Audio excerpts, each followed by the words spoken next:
Good afternoon. How are you, my friend? Hello, Ninder. Lovely to be here, and thanks very much for asking me in.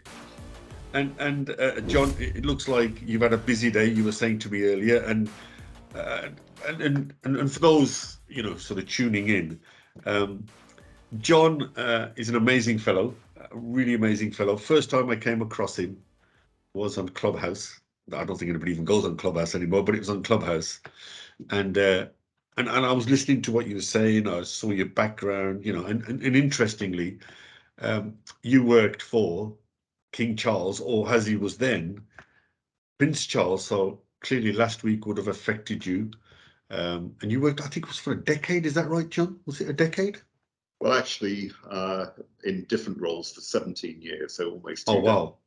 But yeah, it was a great privilege to have those roles and help promote the things that he cares about. Yeah, yeah, It was a period of great reflection on, obviously, now that he is king. Yeah.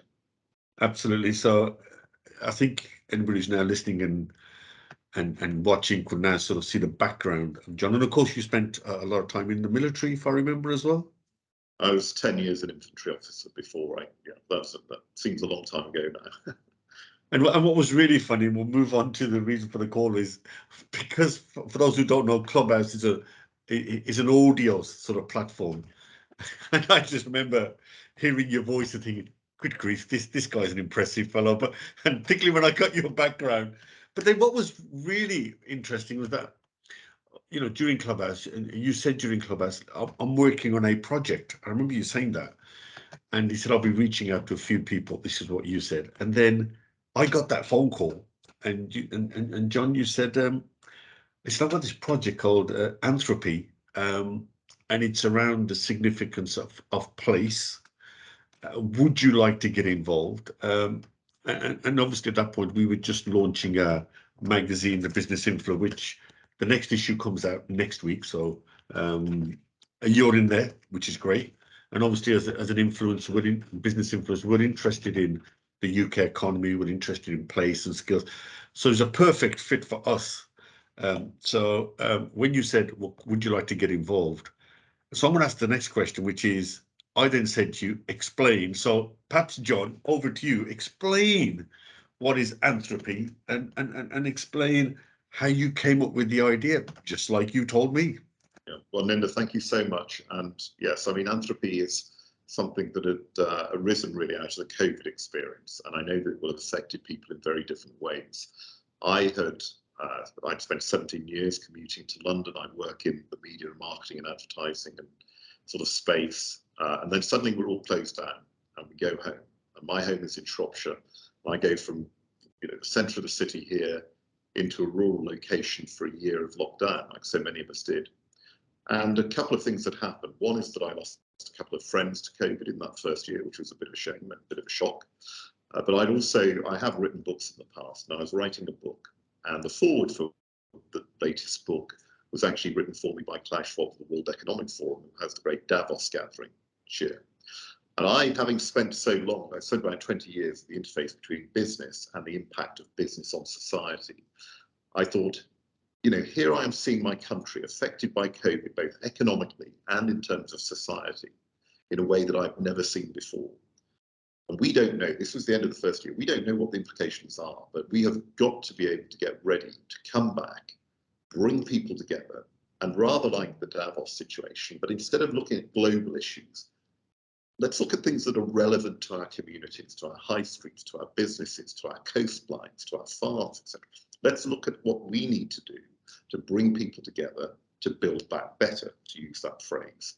And so you're quite right, Ninder. I came across you, tremendous energy, experienced entrepreneur, lots of success. And I thought, actually, this is the type of person that we need to get in there alongside bigger businesses, social entrepreneurs, charity workers, etc., and say, how do we build a new vision for Britain for the next 30 years? Not short-term policy, longer-term visionary thinking. And, I'm pleased that that was answered by a great many people. You became part of the UK's largest crowdsourced agenda with 250 organisations working for a year on the agenda. And that has led to 160 sessions, 300 confirmed speakers over the 3 days at the event. So this is a mass movement. This is not a commercial operation. This is about people, leaders across all sectors saying, you know, we want Britain. We know Britain's good, but we want Britain to be better. And that's what Anthropy is all about. And it was interesting, and I was hooked because, as we spoke, I'm the chair of the Wolverhampton Towns Fund, and I'd spent 9 years sitting on what we call the Black Country Local Enterprise Partnership. And both of those organisations are closely aligned to the importance of place. Yes. And of course, place is where you live, where you work, where you undertake leisure.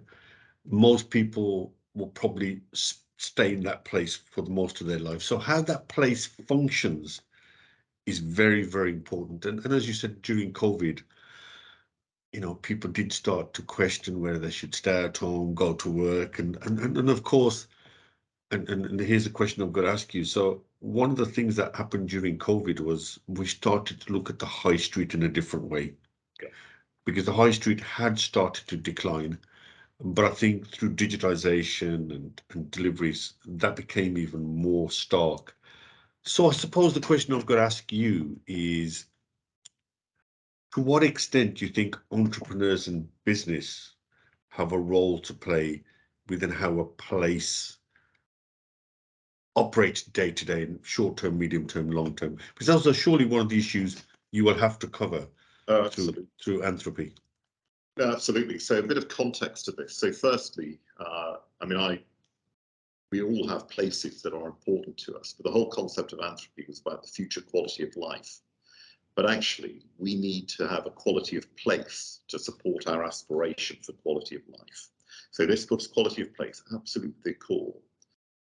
Now, the context to this is that 20 years ago, well, actually not more, but 20 years ago now, I started work for one of the Prince of Wales's interests in the northwest of England, where I went into places like Burnley and Bolton and Oldham and Preston, like, you know, places that actually were great, but had areas and pockets of deprivation. Often the retail high street had sort of gone, you know, main shops had gone, and what you got was charity shops, fast food shops, betting, and that was about it. These aren't vibrant places. There's nothing wrong with those, but they should be part of the mix. They shouldn't be the whole mix. You had economic deprivation, you had low incomes, you had lack of education, and you had this profound layer upon layer effect. And I come from a rural county of Shropshire, not far from Wolverhampton, of course, and come from a middle-class family of retailers. That's my background. But when I went into those communities in those northern towns and saw the fact that I was talking to people who were the third generation of unemployed, not only had their parents not worked, but their grandparents hadn't worked, where the collapse of the property market meant that I could genuinely, 20 years ago, bought a terraced house in Burnley for £10,000. There's something fundamentally wrong with the loss of place. And equally in our rural communities, which is really important, I created an initiative for the Prince of Wales that looked at market towns that had effectively lost the rationale for the reason why they first existed. So if you think of these rural market towns, which were created in order that people came and traded and brought their stock in, etc., that had long gone. And so effectively you had deprivation in rural place areas as well. The fundamental thing about all of these is that, of course, you need something that creates value. And I say value really important because it's not just money, it's value. If you can create value in a place, and it will be different from place to place, then you can start to get the economic drivers to go forward. So to answer the question, it's fundamental to our quality of lives. We all want to have our children grow up in places with clean air, good opportunities, equity, etc. Which means that things like the high street and what has been the reason for a town in the past are absolutely critical now to redevelop and think new ideas about. I think what's interesting about the whole Anthropy conference is that you are tackling key issues like this, because they tend to be on the periphery. People know about them, but they don't actually delve in and go to the sort of level of detail, granular detail you're picking up. So back to entrepreneurs then. Yeah. We've talked one element, which is the high street. What about generally entrepreneurial activity? I mean, to what extent does that determine the success of a place? I think you've said something very, very important then, which is that actually sometimes people think an entrepreneur means a business person. Well, of course it does. Not always, but it does. But what I'm really most interested in is entrepreneurial thinking. You can actually be entrepreneurial and run a social enterprise. You could be entrepreneurial and run a local authority. Be entrepreneurial and run a hospital. It is a way of thinking.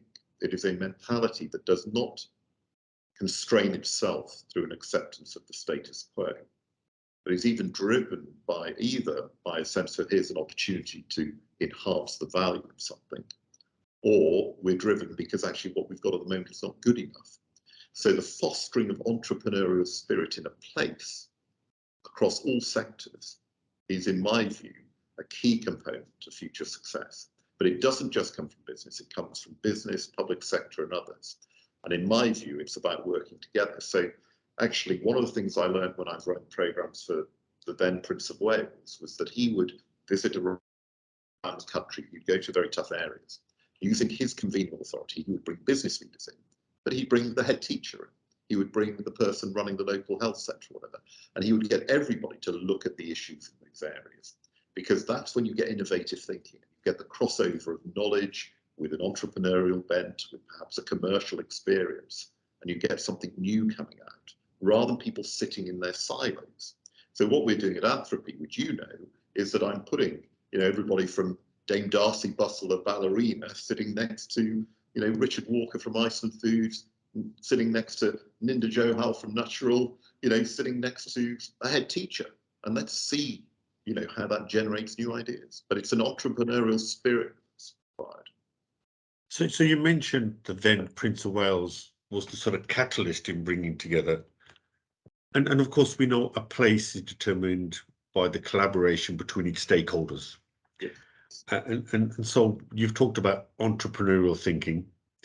And of course, in some parts of the world, certain cities and towns do better than other cities and towns. That largely could be because we have a type of person like a Prince Charles, in other words, a mayor or somebody who drives it. In other areas, you don't have that catalyst and people work in, your words, silos. So whose job is it? Is it local government? Whose job is it to bring all this entrepreneurial thinking together? Or is that what we're going to discuss and try and explore at the Anthropy conference?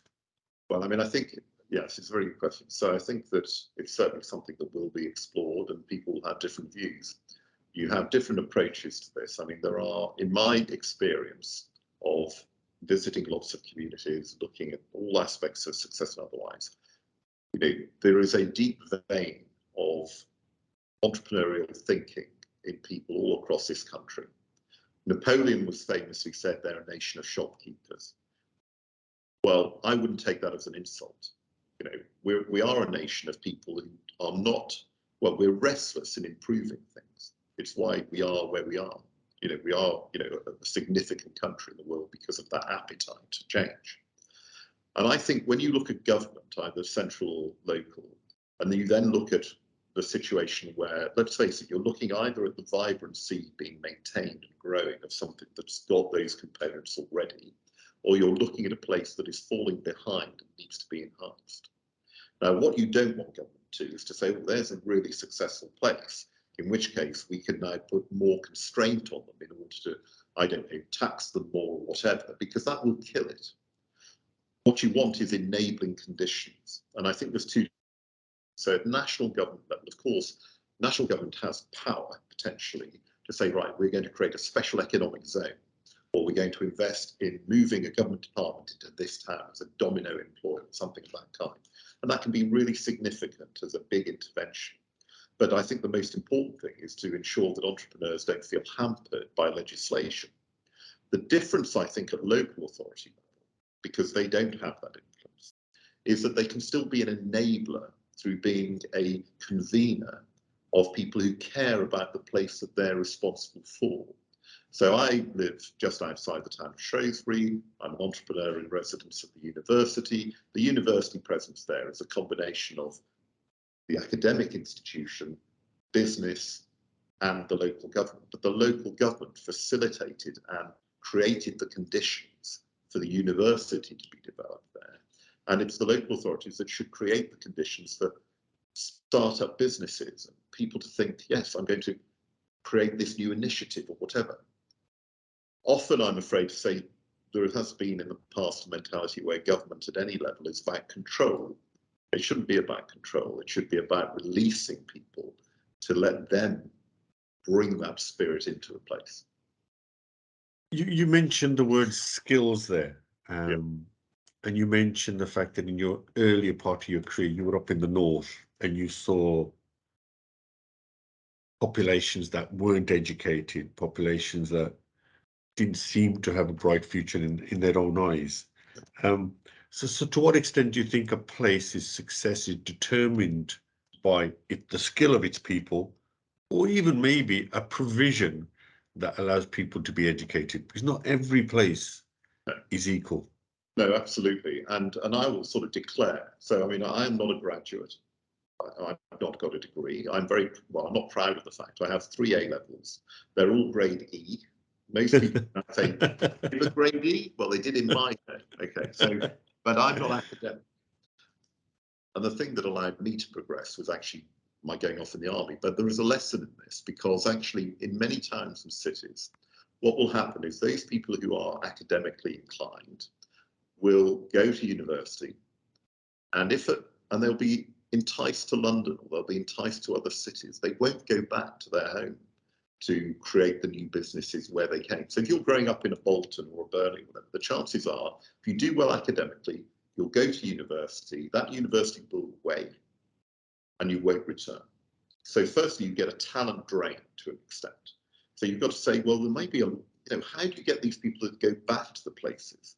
And there can be push and pull factors, because of course, as we all know, it'd be cheaper to buy property in a northern town or in a place like Wolverhampton than it is to buy a place down in London, for example. So there should be ways in which we can encourage people to go back to where they originally had a root. But skills are important, of course. Not everybody's going to go off to university. So we have to have the ability to, through things like apprenticeships and colleges, etc., which are all in place. I think the biggest challenge that we have had in recent years is the alignment of, let's say, education generally to be purely about academia as a pathway to a certain type of job. And if you're not suited on that path, as I wasn't suited on an academic path, then it can be, terribly demoralizing, because the first thing you get at school is that you haven't got grade A's, you've got grade E's. So you feel you're at the bottom of the pile. In my day, it wasn't quite so bad, because I could still go and get a job in a bank or go and join the army or whatever. But I'm really concerned that, of course, this push towards graduates and everybody having to get A's and all this, that, and the other, mean that people get pushed to one side. We know, and you know, Ninder, there are lots of very successful entrepreneurs who have done things like Richard Branson or whatever, who've got no qualifications between. These are the people that make change happen. In terms of place, and back to, because I mean, this is something that will obviously, I think, will be explored at the conference, Anthropy conference, is we hear the word leveling up. Yeah. We hear that we're trying to level up the rest of the country as compared to, I think, London. And that seems to be the assumption. I think Londoners probably say, "Hold on, you're not bringing us down, are you?" London leveling down. So is it something? Do you think that could be achieved? And could the conference look at ways of how we can make leveling up even more successful? We have a new government in place, so we've yet to hear what their agenda is around leveling up. But is that something that we could discuss at the conference? Because it's such a huge topic. No, absolutely, and we have set sessions. So, for example, we have the Northern Powerhouse Partnership looking at the northern part of the levelling up agenda, and we have some of our corporates coming in and saying, this is important to us for our economic future prosperity. I think as a nation, we have, for various recent history, we have now got a lopsided country. So we have London and the South East, basically, where the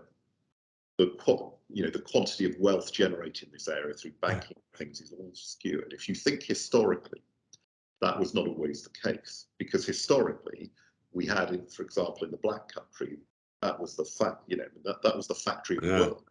In Lancashire and Yorkshire, you had the mills churning out. You had levels of economic prosperity, which is why actually it's very interesting. When you go to a place, you go to a wonderful place like Wolverhampton, what do you see? Tremendous town hall. When you go to places like Birmingham, incredible town halls, or Bolton or Bradford, huge. How? Built on the wealth that was being generated from really vibrant cities. Now, I'm not saying everything was fine. I mean, working in a mill was pretty tough and stuff like that. But the economy of the nation was spread. You had shipbuilders in the northeast. You had it spread out. It's skewed. Ironically, of course, now that we've seen the emergence of the digital age, this is where we should be able to pull that wealth back out again. We all know that we have become very adept at working remotely, etc. I mean, I still lead a consortium or a group of agencies remotely, mainly from my home in Shropshire, digitally. We can do that. There is no reason why a lot of the people involved in business now have to be in a city, or particularly have to be in a place called London. So I think there's great opportunity there through technology. But one of the things which needs to change often is some of the, the attraction of a place like London, which just sucks people in for a whole variety of different ways, not just the employment side, but it's the aspect of the social life. This is where our theatres are, the big theatres are, the big shows are. This is where things happen. We need to get that happening elsewhere. And great cities. If you think of Glasgow, for example, they went through a huge regeneration, capital of culture 20 years ago, whatever. They host the Commonwealth Games, 10 years ago. These are the things that have to happen and have a profound effect on places elsewhere.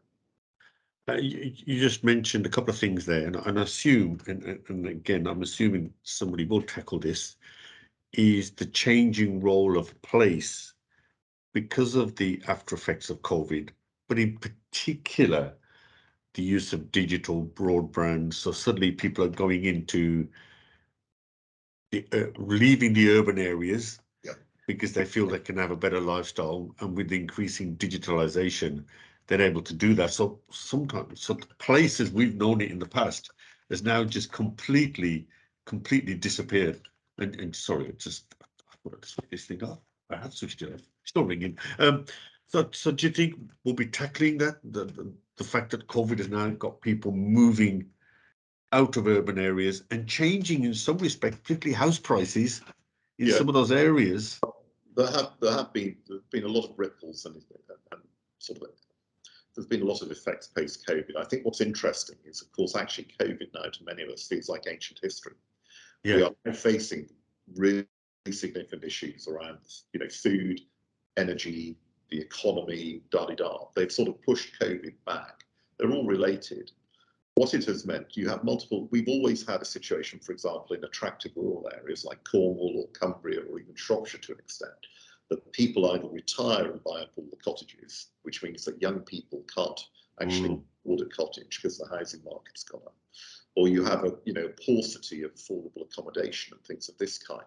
But I think there's a different way of looking at this slightly. Certainly, some people will have migrated out, but I think the digitization agenda is more about stopping people migrating in. So actually, the ability for a teenager to sit in the back bedroom and create a digitally enhanced online business, a fulfillment business or whatever, which means that they can stay where they grew up, which they can generate income they would otherwise have been able to do. That's the advantage of digitization. So it should hopefully stop people feeling they have to move away. I mean, they can if they wish to, but it creates value and generates wealth and hopefully employability in the area there rather than it being sucked down. And I think we are still coming to grips with this. I mean, let's face it, we are now still understanding the implications and opportunities around technology. We may have sat on technology for ages and not used it. We've had video conferencing. I mean, some people might remember that thing called Skype, which was was the first mover. People did use it, but we never embraced it like we've embraced other platforms. And that's because our mentality and circumstances had to change, even if the technology was there. So we're at this new period, I think. We've discussed quite a few elements of what makes a place tick or not tick.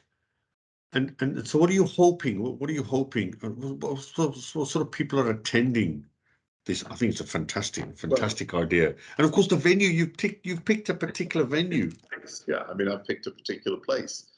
And this is an illustration in its own right. So for people that don't know, it was too easy for people to say to me, John, hold it in London, which is what they said. And some people said, hold it in Oxford.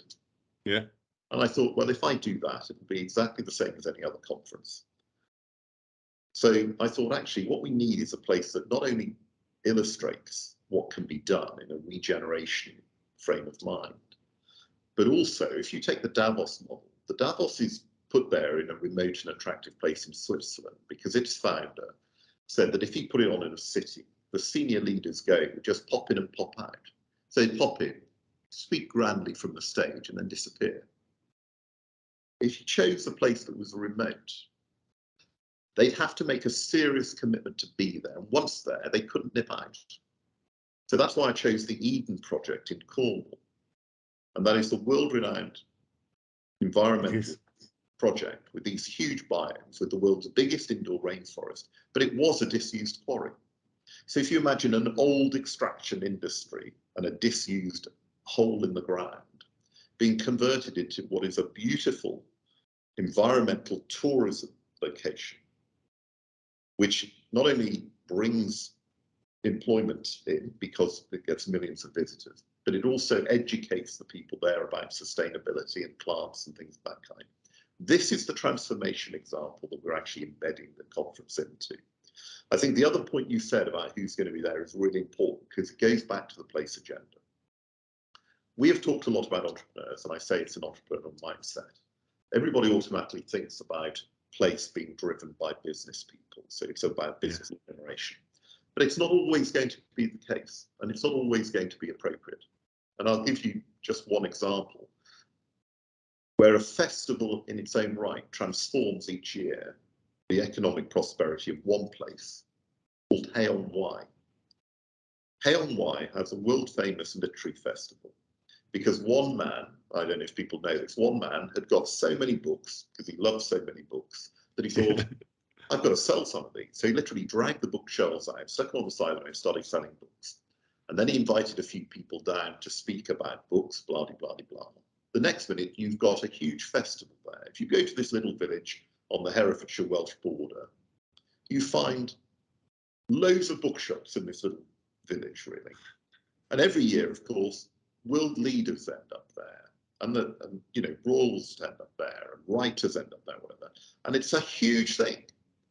And everybody from the local farmer renting out, you know, the field for car parking, or the local cafe that suddenly is able to sell lots of cream teas, blah, blah, has an economic boost, which then when that festival goes, keeps them going and keeps that place vibrant and successful. We have a food festival in the town of Ludlow each year. It's exactly the same. Yes. So sometimes what you need are creative people. So at Anthropy, we have got creatives, we've got artists, we've got musicians sitting there, because if we think about a place is not just a place to go to work. You want to go and walk through a beautiful park. You may want to go and see somebody perform at a theatre. You might want to compete in sport or even just leisurely go for a swim. These are all plays because that's how we live. And that's what I'm trying to replicate in Anthropy by bringing those different influences together. So give me some of the names of people who have been attending, because I've seen some of them, some fantastic names. So, I mean, firstly, in terms of, I mean, obviously there are major organisations, but if I think of people that might be known, so you have people like Richard Walker, who's the managing director of Iceland Foods. You have Paul Lindley, who was the founder of the children's food company, Ella's Kitchen. You have Dame Darcy Bussell, the prima ballerina. You have Mariella Frostrup from the media, from Times Radio and various things. You have other business leaders, so the chief executive of Coutts Bank, the chief executives of EY, of KPMG, of Salesforce, this digital platform. But you've also got charity leaders. So I have the chief executive of the Royal Voluntary Service, and the Samaritans, and the Scouts, and loads of national organisations that are critical to place because they have obviously lots to do. We've got the leader of the Liberal Democrats, Sir Ed Davey. We've got the Shadow Chancellor, Rachel Reeves. We've got the Conservative MP, Danny Kruger.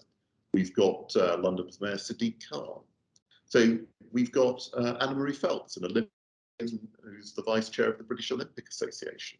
So we've got a huge diversity in terms of the roles that people play in society to try and get that mix into that agenda. The topics we've now talked about: local government, national government, local entrepreneurs, national businesses. We've talked about the high street, we've talked about skills, we've talked about universities. I think there's quite a bit there that for people to take a bite out of. And you've just told me some of the most fantastic, amazing people that are going to come together. So I suppose that there's a couple of questions before I ask the next question. Just remind us of the date. Yeah, so the date's the 2nd to the 4th of November. So that's Wednesday to Friday, down at Cornwall, the Eden Project. So we've got the dates. We know the fantastic people that are attending. We know some of the subject areas. We've just spoken about them. As people leave on the 4th, what do you think the conference will have achieved? Yeah, okay. What will they take away? Well, I think very quickly, one of the things is the format. So we do have what you'd have at conventional conferences, people being interviewed and panels. But I think what's also important is if you're coming as a delegate, we want to get you into those discussions. So we have discussions in the round. So if you are, a business leader from a place like Wolverhampton or something like that, we want you there talking about that. We've got business people coming from Doncaster, from Bradford, from Liverpool, places like that. We need those conversations heard, not just the big mighty CEOs of FTSE 100. So the one thing I would say is that should be an enriching interaction of conversations which people have. Now, when we see people going away, I think there's probably a few things that they can take away. I hope they've been inspired. I hope they'll have learned something new, and I hope they'll also feel that they've shared in something which is bigger than their own agenda. This is nothing less than creating a new manifesto for a vision for Britain, which we aim to publish the sentiment in February 2023. It's not political. It's like we, the people, saying this is the vision of our country. Where else do you get a voice to contribute to something like that? But if you've sat there and you've listened or you've talked to somebody who, for example, might be in a business in a different sector, but for example, might have had experience of doing something really that you've never really contemplated doing. It might be something like you might hear from Timpsons about employing ex-offenders or something like that. You might go and think, if they can do it, I can probably do that. And the second thing that will probably happen, so that's about changing practice. And the second thing that will happen, I think, is about finding partnerships. So when you're sitting there and you're talking and listening about things, you think, actually, this organisation or this individual may be at the other end of the country, but they're facing exactly the same issues that I'm facing in my community. So why don't we connect after this, form a partnership where we can share ideas and inspiration and come up with a plan or a model? I think you know already that actually as a result of being involved in the development of the agenda, we've had new partnerships form even before the event. So that's a good thing. And I think the final thing is that we hope that through this articulation of a desire, we hope to try and affect policy. So if people at either local or national government level are thinking, okay, where is this new thinking coming from? Hopefully some of that will start to affect policy in order to help shape places on the ground. In terms of content, that sounds just fantastic, particularly shaping policy. I think that's quite key, because one of the things people always argue about is that national government, and we're talking centuries, and we're not talking about today or just yesterday, is driven by the electoral cycle and sometimes doesn't have that long-term thinking, which I think is ingrained in with what you're trying to do, which is get people to think long-term. So I think it was fantastic when you first mentioned it to me. I've seen it develop brilliantly, and you've just dropped some of the names that are attending. I mean, these people are difficult to get hold of, and to get them to make the commitment, as you said, to go all the way down to Cornwall is really commendable. So I think it's going to be a fantastic couple of days. Right. I mean, the thing is, with so many people, I should mention some of the people that you know. I mean, Paul Dreschler is a mutual friend. Yeah. Piers Linney, for example. Yeah, that's right. Coming down. So actually Karen Billamora, you know, these Yeah, people featured in your magazine, thinking of that's right. That's so right. I'm saying the wrong names, but I think it shows the weight of commitment that people are making to this agenda. So if people want to get involved, John, what's the best way? I mean, they can obviously contact us because we're looking to push this whole agenda because we're really interested in what you're doing. So if people want to contact you, details, what's the best way to do this? Well, I mean, the best way really is, well, we have two ways of getting involved. We've almost out of sponsored opportunities, but there are a few left where people might want to come and bring their own. They might want to come and bring their own agenda. But the other thing is to come down as a participant. So we have a website. I think there've been two websites. So I can't just remember, but it's Anthropy.live, I think is the correct website that we've now got, where you can go and see elements of the agenda, and you can, you know, apply for a place or basically book a place. And although the whole agenda is so big with 160 sessions, that isn't visible at the moment. It's just too vast. Yeah. So what's happening is that when people have registered, they can see the sort of themes that we're talking about. And then in the beginning of October, they will be able to download an app. The whole of the app will be there with all the speakers, all the sessions, and then they can pick and choose and curate their agenda. But you know, we're open also for people who feel they've got something to contribute, perhaps as a partner. You know, so if they're coming down and thinking, well, actually, we'd like to participate, but we don't have the funding, but we actually think we've got a fantastic example of a case study or something of that kind, then please do drop us a line through the website, and we're certainly open to try and ensure that the right people are there to have the right sort of conversation. You know, this is a non-profit, this isn't a commercial venture.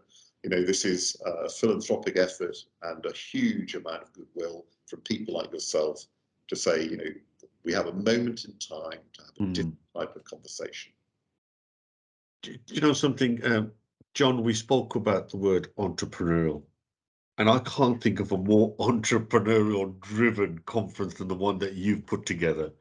And I'm going to commend you, really have, from what appeared like a gem of an idea, and how you threw yourself and your entrepreneurial mindset to it, and how it's developed. And, you know, we've only discussed some of the major names, but the list is really fantastic. So I would encourage everyone, we're going to be there.